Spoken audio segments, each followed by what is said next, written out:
Hey guys, it's Paul and Jang. I'm going to go over some of the paperwork that you're going to need for your land business. The first one that you want to have is your mailing letter. Almost all the land investors out there are using direct mail to get their deals. Some of them are going into the county and finding out who's delinquent in their taxes and mailing them.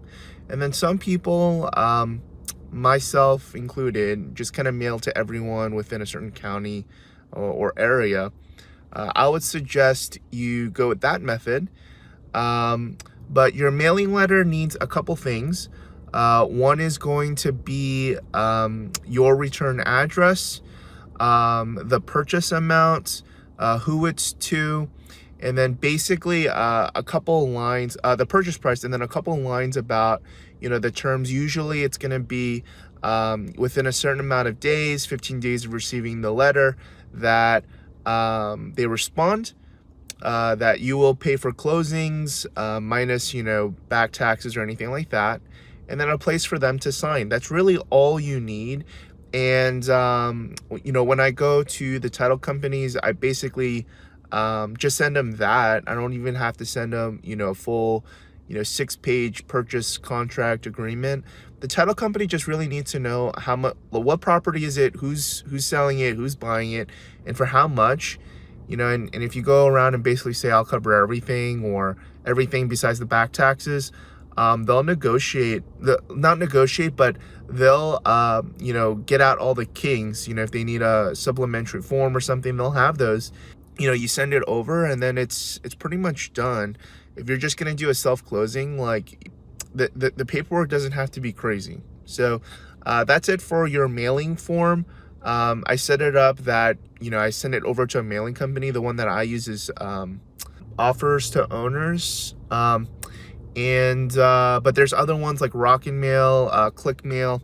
But you basically send an Excel sheet and just kind of mass mail your list of people and just send it out.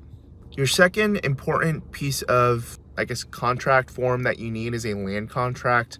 Attach with it a promissory note.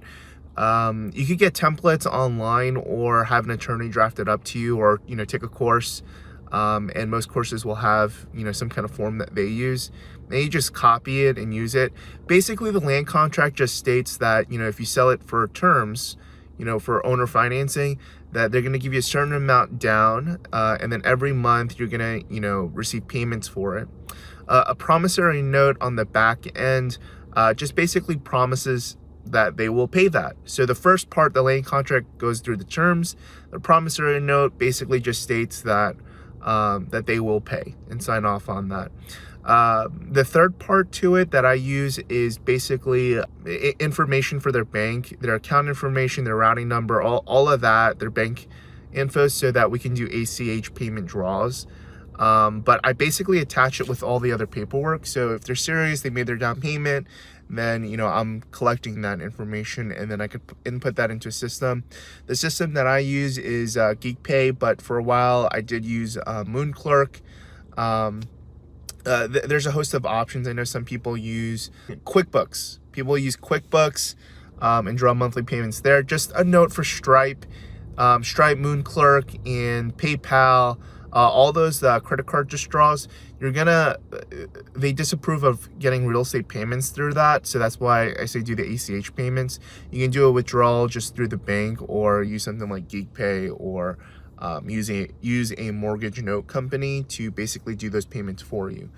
So just, land contract with a promissory note, an ACH payment withdrawal form if you need that. Those would be the things that you need for an owner financing deal. The third piece of contract that you're going to need for your land business is a warranty deed. I use Rocket Lawyer, but there's a couple online, like legal online companies like Rocket Lawyer that will able to draft up warranty deeds. You can also probably just go to like a Home Depot, like near your area, and pick one up if you want to use that as a template. But I just feel more secure using Rocket Lawyer. You can also get an attorney to just draft it up for you, but if you're doing self closings, meaning you're not going to close with the title company, you're going to save yourself the $1,000, $2,000.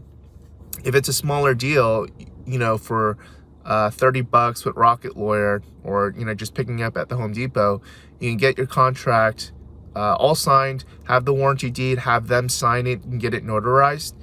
And then you just send it over to the county for recording, and then you basically have a transfer of ownership from the person that was selling it to you, and then from you to the other person that's buying it from you. So a warranty deed is important. There's other deeds out there. There's a quitclaim deed, which you should never do. There's a special warranty deed, grant deed, some other stuff, but basically you just want to receive a warranty deed, and you want to give out a warranty deed, and that's going to be the most important. Just stay with the basics.